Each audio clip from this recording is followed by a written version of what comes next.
Good morning. Good morning. Today, I want to talk about what are the benefits of using family play therapy with your child and adolescent clients. And sometimes, well, I'm not going to say like a lot of times, when I am providing, I have an online supervision group. I've been doing supervision for play therapy and licensing here in the United States for 15 years, I think now. And no, no fail. Pretty much every time I mention using family play therapy sessions, I get a panicked look on the face of the person I am suggesting this to. And typically that is because it's overwhelming thinking about what that means. Like, who has to be in the session? Has to be in the session. How do you get them all in there? What happens if somebody has a meltdown? What do you do? What do you do with all those different ages? What if there's like teenagers and toddlers and elementary school age kids? What do you do then? So the idea of family play therapy can be really um, overwhelming. But here's the thing: you can get some really good results for your clients using family play therapy. Not necessarily, I'm not suggesting to replace individual therapy with your clients using play therapy. What I am suggesting is figure out when and how it will be helpful to integrate that into the whole treatment milieu. So I pulled out my big words there.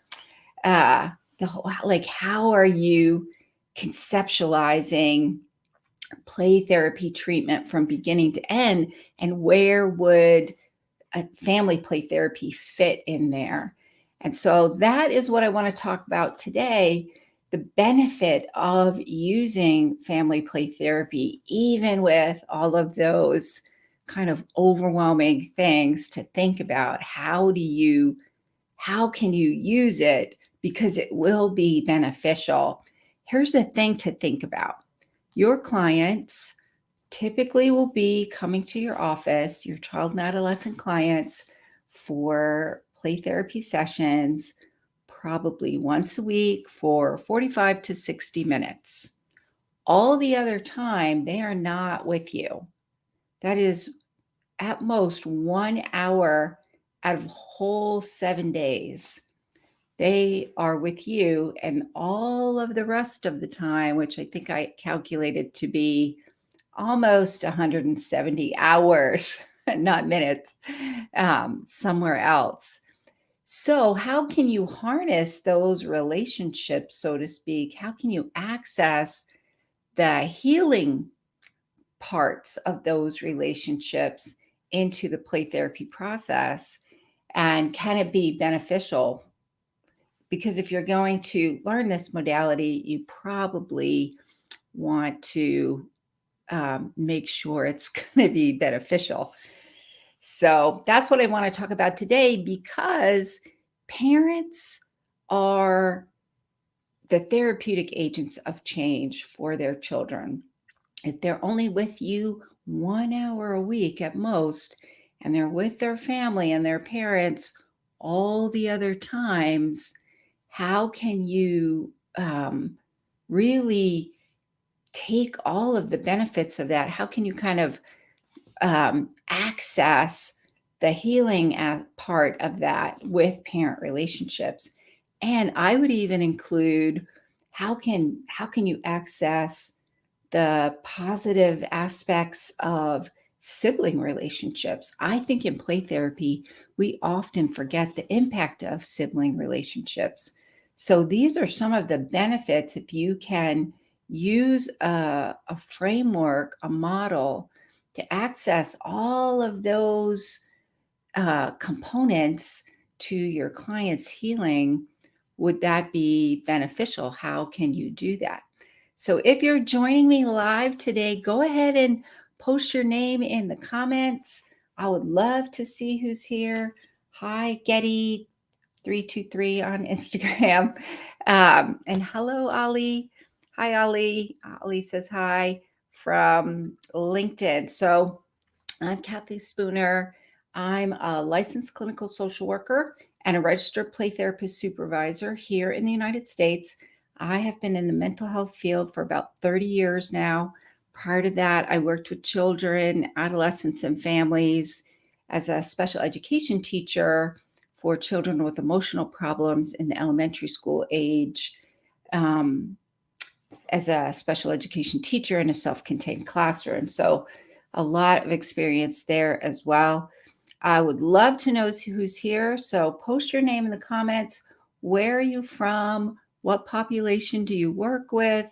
Are you using play therapy? How are you integrating parents? Are you doing any family work? Are you using family play therapy? So go ahead and post that in the comments. And let's get started. Alrighty, so first and foremost, one of the benefits, and I have seen this over and over and over. We talk about this in my online supervision group. Oh, okay, so hey, Getty 323, it's a preschool teacher. That's awesome. You know, there's a lot of research also in the play therapy world about using play therapy and even child-centered play therapy in the schools with preschool teachers, kind of using the way that I look about that is really you're using the therapeutic power of your relationship with the children in order to help their social emotional growth along the way as too. And when I was living in Virginia, I'm living on the West Coast now, I actually worked with a preschool for low-income families. We kind of partnered up, and then I went in and did some work with them and their teachers, and then we had a playroom in there. So that is so cool. I love that. So first and foremost, so parents are the therapeutic agents of change. I would say in the preschool setting, though, also teachers can be the therapeutic agents of change during that time that you have with the children. You get that at a really young age, and adults in the school setting. How do you create? I think we're finding more now with the pandemic. How do we, and kids are struggling with school. I talk with school counselors. I talk with school play therapists in school. I talk with a lot of school counselors, and kids are struggling, and they are kind of showing up in ways that are not so lovely. They are kind of being cranky pants people in the school and being mean to each other, mean to teachers. That's still going on. I know that was a thing last year, but I think even as we're finding, even in the school setting, and if, I always try to think about what's the silver lining, so to speak. How can we use this challenging situation to help us grow as people and human beings, and as therapists, how can we use it to help us grow? Maybe one of the things that we've gotten out of this is really looking at what our priorities going on in life, look at our relationships, and even in the school setting, how can we come about maybe as educators showing up in a different way? In the education system, the primary role of education, because I was in education, is education. That is the primary role. And the whole focus is getting children to succeed academically to the best academic potential that they have.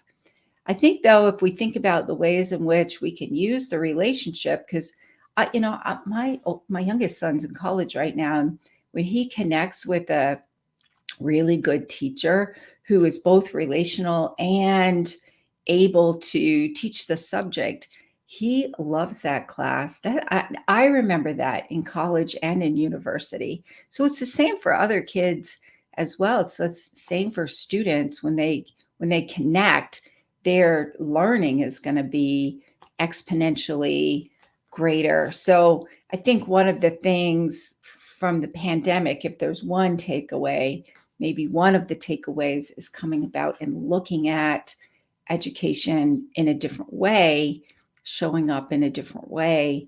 And also, as families, gave that opportunity as well to kind of look at things differently.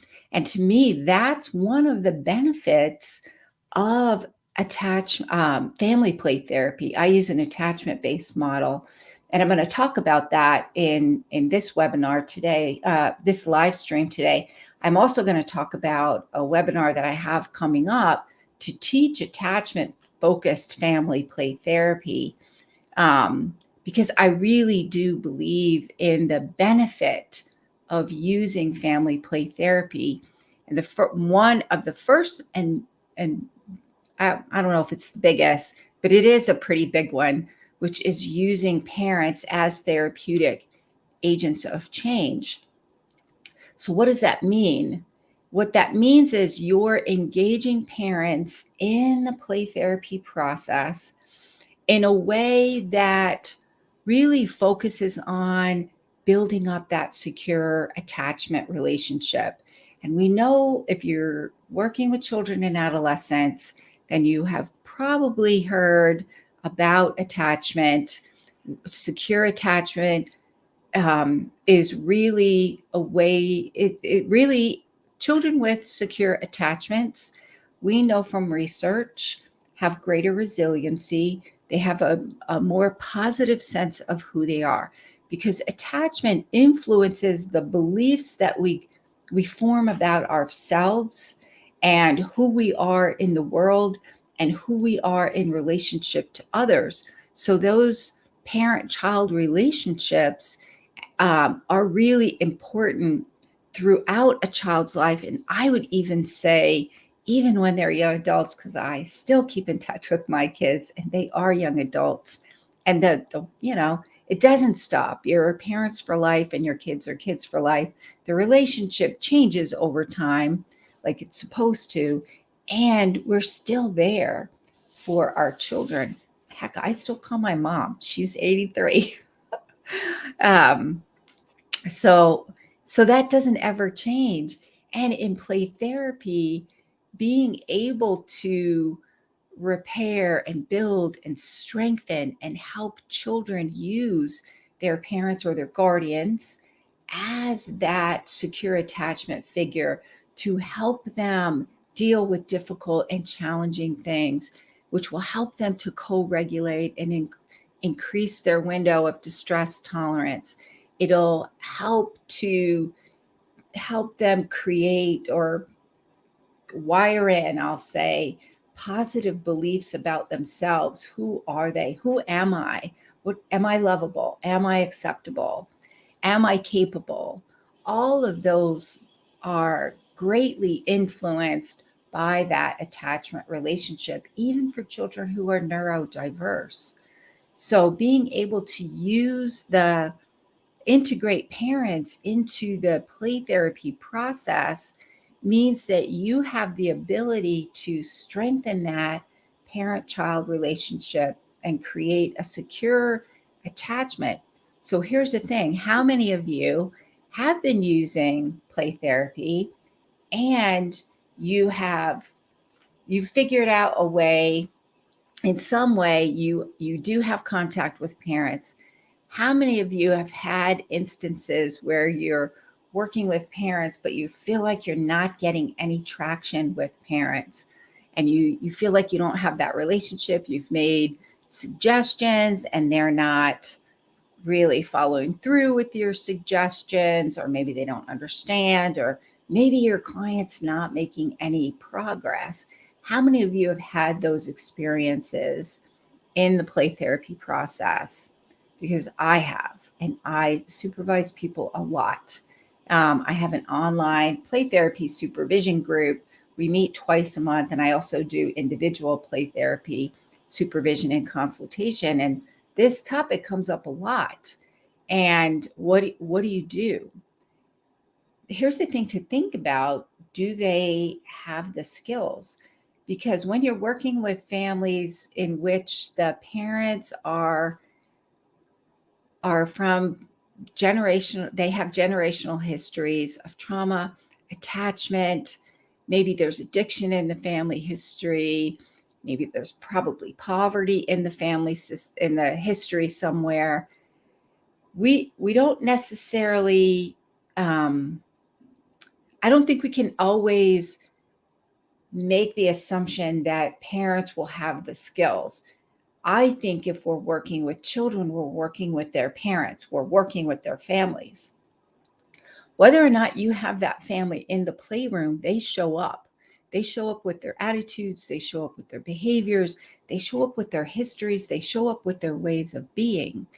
And so, one of the things I think is important is to support parents.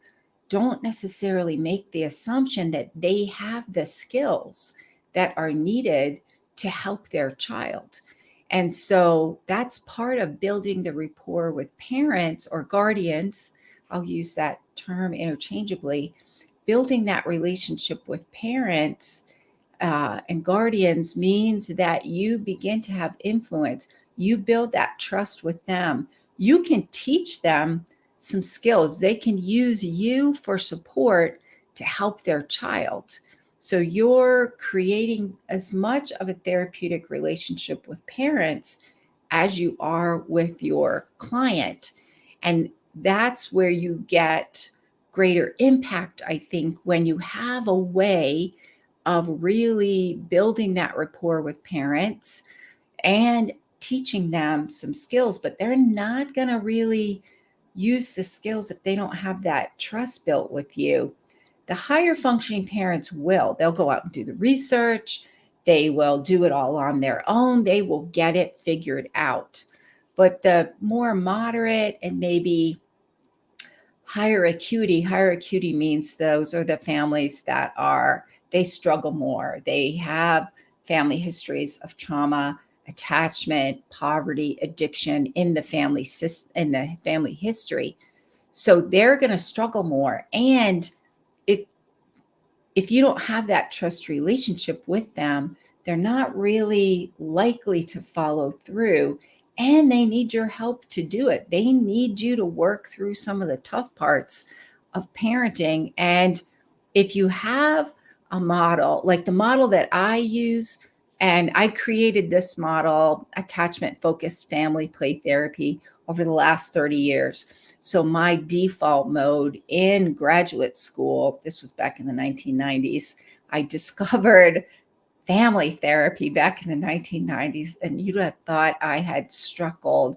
I thought that was the greatest thing since sliced bread, because it gave you a wider understanding of what's going on with the individual in the family. So that's a social work thing, individual in context. Also, if you look at it that way, then it makes sense why you're going to integrate parents in the process and build that rapport with them so you have greater impact for change. You can teach parents attachment-based parenting skills. And so in this model that I created with attachment-focused family play therapy, one of the components of this model is teaching parents to use attachment-based parenting skills so that they can learn how to co-regulate their child more effectively. And what exactly that means. They can build and repair a secure attachment to help their child develop resiliency, because resiliency in my mind is the goal. The goal is not it's not necessarily teaching them skills in your play therapy session. It's about teaching them how to use those skills outside your session. And to do that effectively means you really need to integrate parents and caregivers, because they're the ones that have to carry it out all of those other 167 hours when they're not with you. So the other thing is, the other benefit in my mind is the sibling relationships. So how many of you have siblings? Most of you will have siblings. If I talk about your sibling relationship, what images come to mind? What emotions come to mind about your siblings? So we're adults, and the likelihood your sibling relationships have influenced you is pretty high. In the play therapy arena, though, if you're not a family therapist, the likelihood you've kind of considered the sibling relationships is probably not very high. And think about those of you who have had positive relationships with your siblings, you probably still keep in touch with them. They're probably a really strong source of support for you. And think about like even at like an adolescence, even like pre-adolescence, a lot of times kids will go to their siblings when they won't go to their parents. So if they have that positive relationship, then siblings can be a really positive support system for them. Think about how many of you don't have positive relationships with your siblings. And it's kind of a source of unresolved pain. Also, kind of influences your beliefs about and your experiences interacting with others. Or maybe there's a little bit of mistrust, maybe there's still some hurt there. Um, what so if you have had negative experiences with siblings, you know that's still kind of a hurtful area. And what if when you were little and your parents took you to therapy, what if you had the ability to heal those relationships or at least get some repair work done with your siblings? That would be an amazing source of support throughout the rest of your life. And here's the other thing, if you get parents or guardians in the play therapy room, if you get siblings and parents in there, you get to see in real time those interaction patterns. If you're not having to rely on self report, you get to see exactly what's going on in there. And it gives you a better idea of how to help your clients, gives you an idea of what relationship patterns are supportive and healthy because you want to reinforce those, and maybe which ones are not, and where you need to target some of your play therapy interventions in order to facilitate that change process.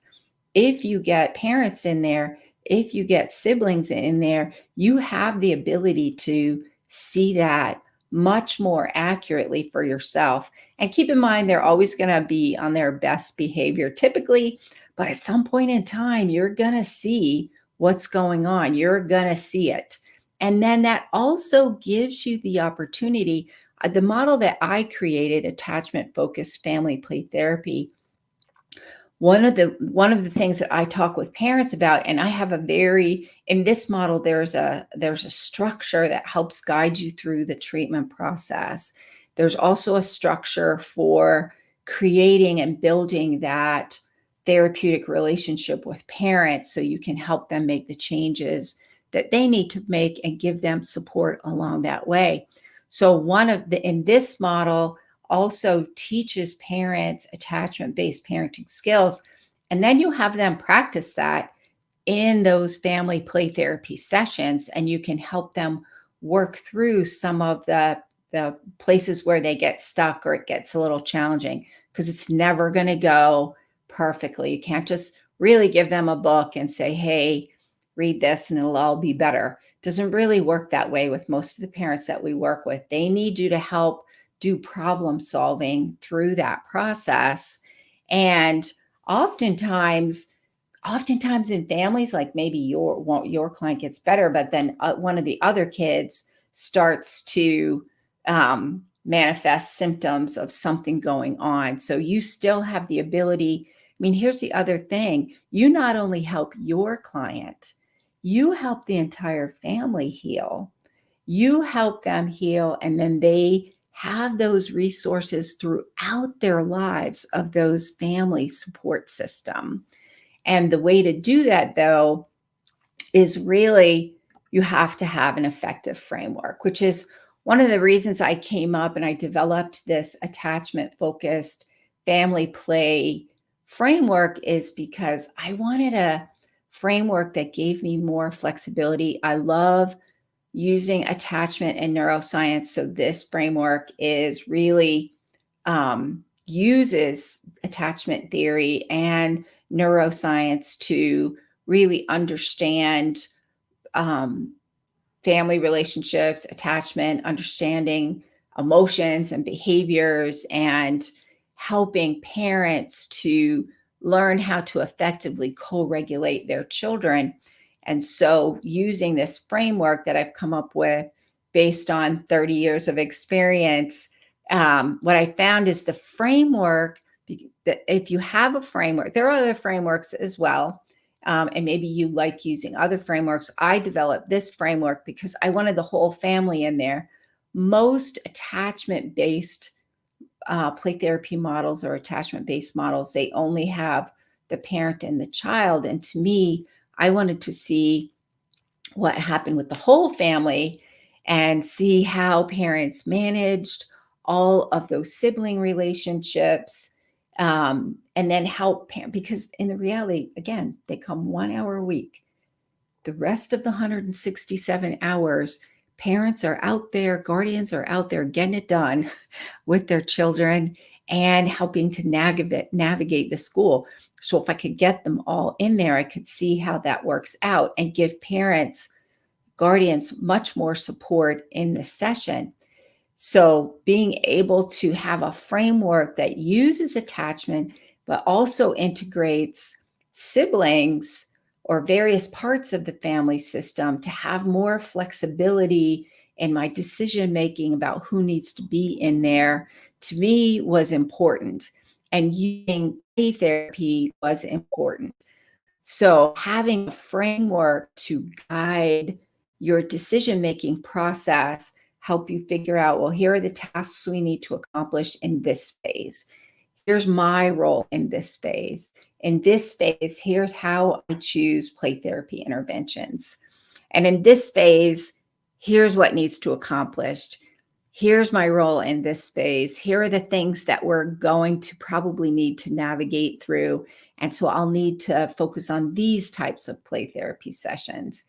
And then also, the other part is really understanding culture and how to use that cultural humility when you're working with a multicultural population. We really need to integrate in and be respectful of where your client is, what's important for them, helping them to create a system that supports healthy growth and development for their children and builds upon that secure attachment relationship.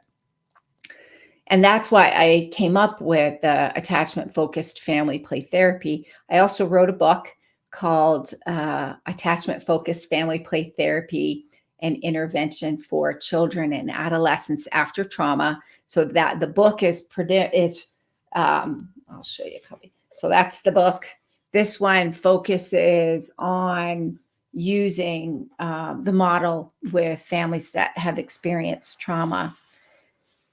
So let me do a little recap for today. Oh, and I did forget to mention, I go live every Wednesday at 7 a.m. Pacific. I live stream into Instagram now that I figured out how to do that. I will live stream into LinkedIn, my YouTube channel, and my Facebook group. If you're a child and adolescent therapist using play therapy and expressive arts, I do have a Facebook group. If you're on Facebook, I live stream into there and I'll post other resources in there. It's called Play and Expressive Arts Therapy Playground. You do have to answer the questions to be admitted into the group, and it is a group for child and adolescent therapists using play therapy. So I'm not going to go live next week. Next week on November 2nd, I think it is Wednesday, November 2nd. My husband and I are going to help our oldest son move down to southern Arizona. So we will be doing our parenting thing next week, helping him launch again. He was in the military for 5 years. And so now he's out, and now I call it his second launch into adulthood. So he's moving down there. So I won't be streaming live next week. You can feel free to hop over to my YouTube channel, though, and watch some of my live streams on there. You can watch the replays on there.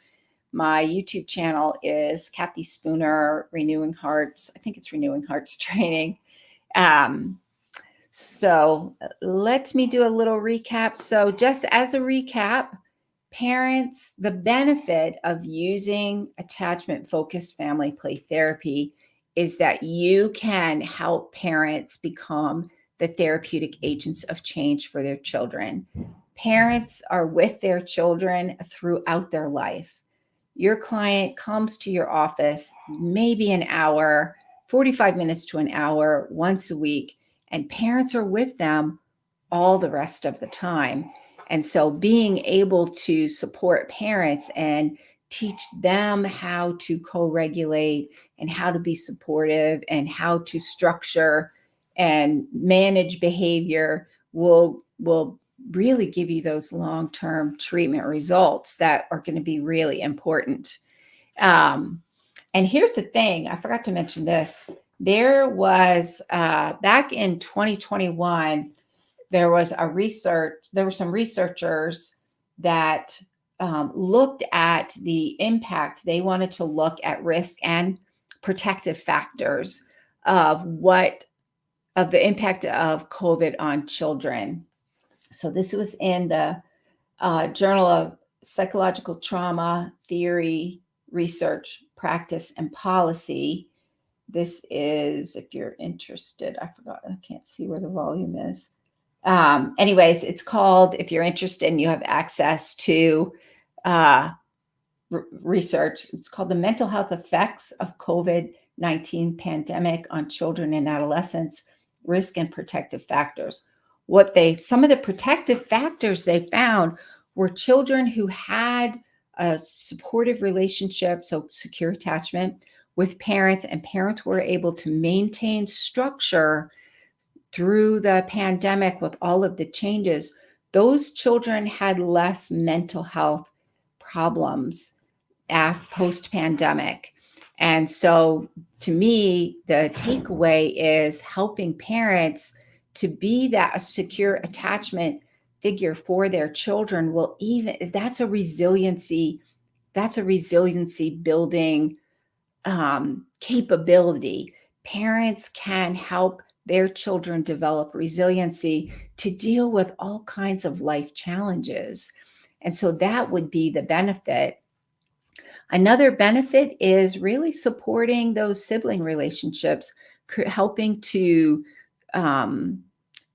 support and even help children use those sibling relationship support, doing some repair work if needed with those sibling relationships. We know as adults that sibling relationships, if you have a positive sibling relationship, the likelihood you still go to your sibling for support when things get challenging and you get a little tougher, even for fun, just to connect and feel connected to somebody else is a really positive thing. If you don't have those positive, supportive sibling relationships, then you know that's an area where maybe there's still some unresolved pain. Hopefully, you've been able to build relationships and supportive relationships with like non-biological friends who are kind of siblings in nature to kind of fill in that gap. As an adult, you can do that. Some children are able to do that, but the benefit of family play therapy is that you can really help to heal those relationships and you build upon that support that's available. And then to do that, though, here's the thing: to be able to access those benefits, you really need to have a framework. and the framework needs to be grounded in a theory and informed by research so that you know that it works. And the framework is really like your GPS to help you navigate and do that clinical decision making process through the beginning to end of treatment for your clients, so that that you can use that model effectively to help your clients. So that is it for today. If you found this information helpful, please like it and share it across your social media platforms. If you're watching on YouTube, please feel free to subscribe and hit that notification bell so that you don't miss any episodes.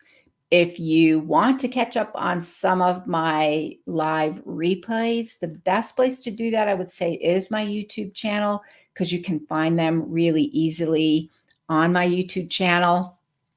So you can hop over there and watch those. If you are interested in my book, I'm going to put a link in the comments. You can also go over to my website. My website is rrhcounseling.com. It's on the homepage. It's also available on Amazon. The link on my website will take you over to the Routledge website. It is published by Routledge, so you can hop over there and order a copy, check it out. If you are interested, I do have a live webinar coming up on Saturday, November 5th. And in the live webinar, I'm going to walk you through the framework. We're going to go over the theory that is underneath that supports the framework.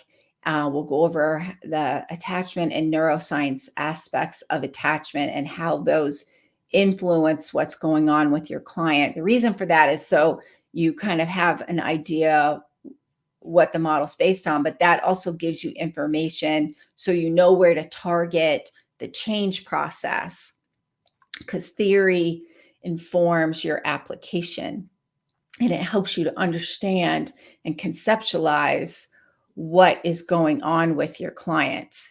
And so then it will also walk you through each phase of treatment, what your role is in each phase, what types of interventions. We'll do lots and lots of activities to give you some ideas to use in the treatment process. So play therapy activities, expressive arts activities. So expressive arts is using art therapeutically, using music therapeutically, using dance and music. Sandtray, you can see all my Sandtray miniatures behind me.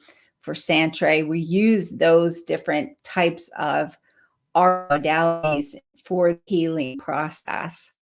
And in play therapy, we're accessing therapeutic powers of play to help children heal.